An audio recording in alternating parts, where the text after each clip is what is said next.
Sir मेरा ये सवाल है कि एससी और एसटी वालों को पहले से प्रोटेक्शन प्राप्त है, अगर ओबीसी वालों को अभी प्रोटेक्शन मिल रहा है तो प्रॉब्लम क्या है?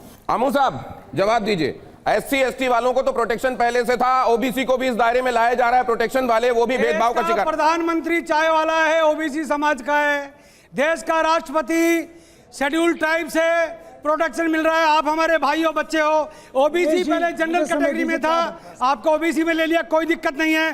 परंतु इन्होंने ओबीसी को जानबूझकर इस यूजीसी के नियम में बेटा डाला है बच्चों को बांटने के लिए। प्रवेश चौधरी। दिनेश जी, आ रहा हूं। दिनेश जी, बच्चों आप भी सुनो।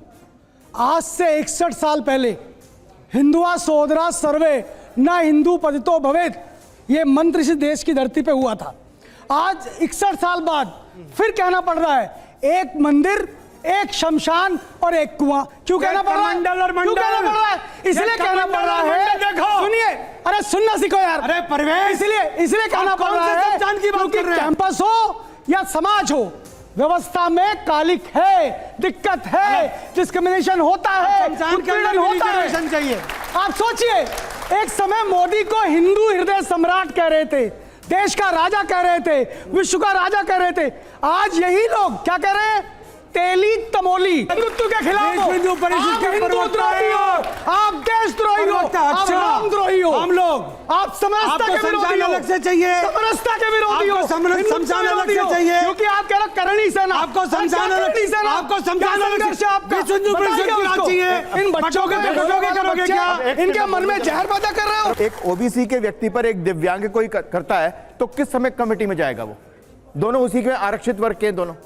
इसलिए बात ये सिर्फ इतनी सी बात है, और पूरे देश में इस बात पर कोई किसी तरीके का अराजकता नहीं फैलनी चाहिए।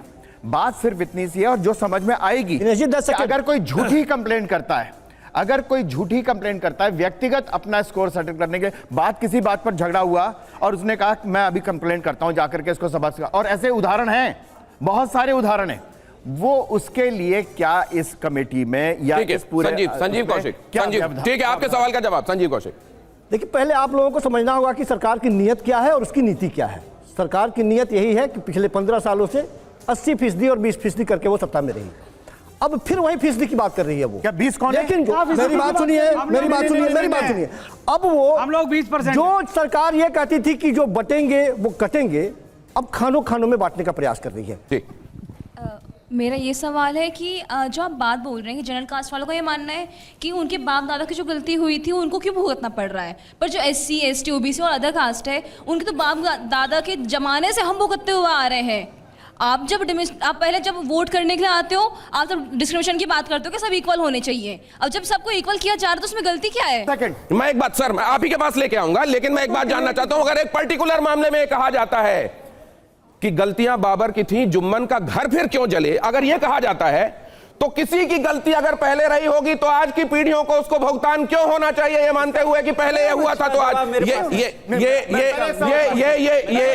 ये मैं गंगा सहाय मीना जी से जानना चाहता हूं। गंगा सहाय मीना जी, एक सेकंड। बहुत अच्छा सवाल आपने पूछा है, और मुझे एक ताजा प्रसंग में, एक फील्ड वर्क के लिए अभी उदयपुर गया। जो लोग जानते होंगे, आप सर वहां से आते हैं तो आप जानते होंगे कि वहां पे एक राणा पूजा हॉस्टल है, और वो जो टीएडी के ट्राइबल एरिया डेवलपमेंट के फंड से बनाया गया है आदिवासी बच्चों के लिए। लेकिन उसमें स्थिति यह है कि आधे से ज्यादा बच्चे उसमें सवर्ण जातियों के, जो आदिवासियों को पीट करके भगा देते हैं वहां से। सवर्ण क्या होता है भैया मीना जी?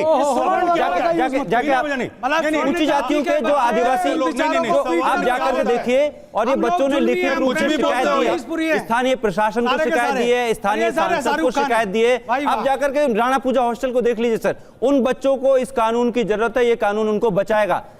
अमिताभ सिन्हा जी एक बात कह रहे हैं कि ये सवर्ण वाले नजरिए से बाहर अगर गंगा सहाय मीना भी नहीं आएंगे तो क्या नजरिए में ही डिस्क्रिमिनेशन है? उसको सामान्य वर्ग कहो, सवर्ण मत कहो। उन्होंने ये बात टोका था, उन्होंने कहा सवर्ण का इस्तेमाल क्यों करा? अमिताभ सिन्हा जी, एक सेकंड। अमिताभ सिन्हा जी, एक सेकंड। दिनेश जी, आपसे हुई है बात? अमिताभ जी, देखिए दिनेश जी, यहाँ ये जो मीना जैसे लोग हैं, जो प्रोफेसर्स हैं इन्वर्टेड कॉमा के, ये जब ऐसी मानसिकता में है, जो कहते हैं कि बड़े पदों पे जो सामान्य वर्ग है, यानी इनके हिसाब से सवर्ण है, और जो पीछे पिछड़ा है वो नहीं है, तो वो पढ़ाते क्या होंगे? ये यही तो जहर पढ़ाते होंगे अपने बच्चों को। अब मैं शर्म आनी बोलूं, चाहिए। दिनेश जी। एक मिनट, अब मैं बात पे कर रहा हूं दोबारा अपने विषय पे। देखिए, मतलब हम सामाजिक न्याय की बात करें तो क्लास की बात करें, क्लास की बात करें, सामाजिक न्याय की बात करें तो जो आप जहर घोलते हो। मैं इतना अब मैं आता हूं विषय पे, सुन लो। अपने आपको आके देखना चाहिए। आप अपने टर्न में बोलना। आप कहां पढ़ाते हो? जेएनयू डीयू में, जहां भी जेएनयू का मैं भी स्टूडेंट रहा हूं। मत बोलो वहां क्या होता है। दूसरी बात, आप सब लोग प्रोफेसर हो गए अपने अपने बिरादरी के बावजूद। तो मैं यही कह रहा हूं कि हाँ, असमानता है,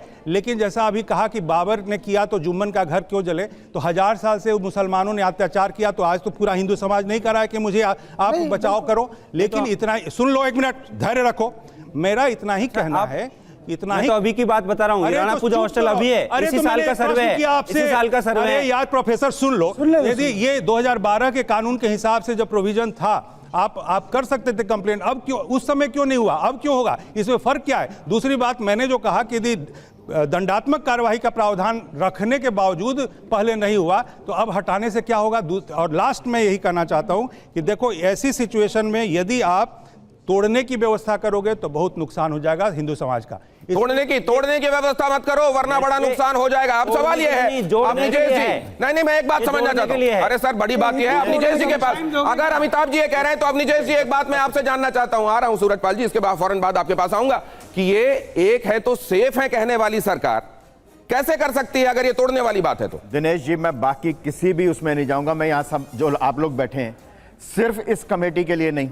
आप एक बात बताइए, कोई भी व्यक्ति इस न्याय के मंदिर में अगर कोई झूठी शपथ लेकर के झूठी शिकायत करता है, उसके खिलाफ कोई कार्रवाई होनी चाहिए कि नहीं होनी चाहिए? वो किसी भी वर्ग होनी चाहिए, किसी भी वर्ग से हो, वो होनी चाहिए, किसी भी वर्ग। सिर्फ इतनी सी बात है कि कोई झूठी शिकायत करके अपने वर्ग का, उस आरक्षण का फायदा उठा करके किसी सामान्य वर्ग के व्यक्ति को या किसी के भी अपना प्रोविजन है। सिर्फ इतनी सी बात। ठीक है सूरजपाल मुझे, ओके, 15 दिन में खारिज होने का, एक सेकंड, आ रहा हूं। 15 दिन में खारिज हो सकती है, उसका प्रावधान है। 15 दिन में कंप्लेंट खारिज हो सकती है। अरे फिर आप लोकपाल में जा सकते हो, पुलिस की रिकमेंडेशन हो सकती है कि समझ लीजिए।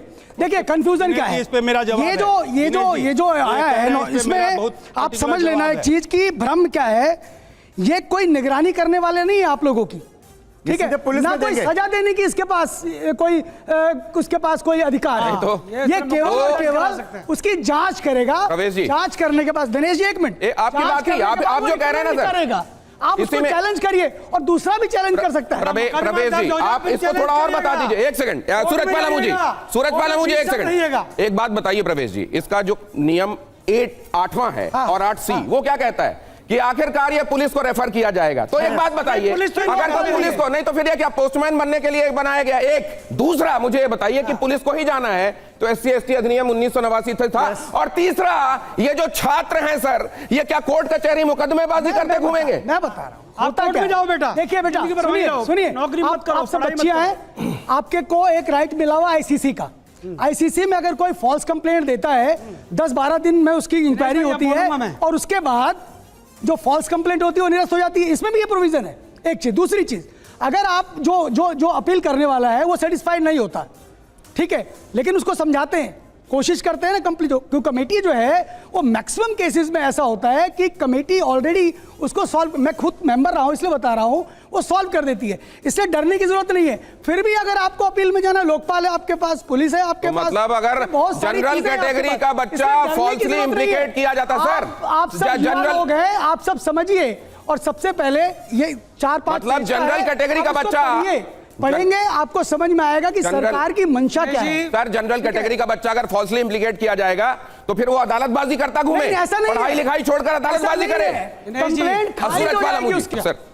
एक विष्णु तिवारी नाम का एक गरीब ब्राह्मण था उत्तर प्रदेश का, 20 साल जेल में रह के आया।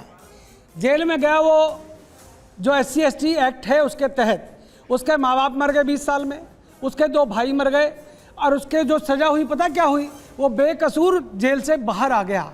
उसके 20 साल गए, उसके माँ बाप गए, ऐसे बहुत सारे भाई गए और उसको बेकसूर कोर्ट ने बोल दिया।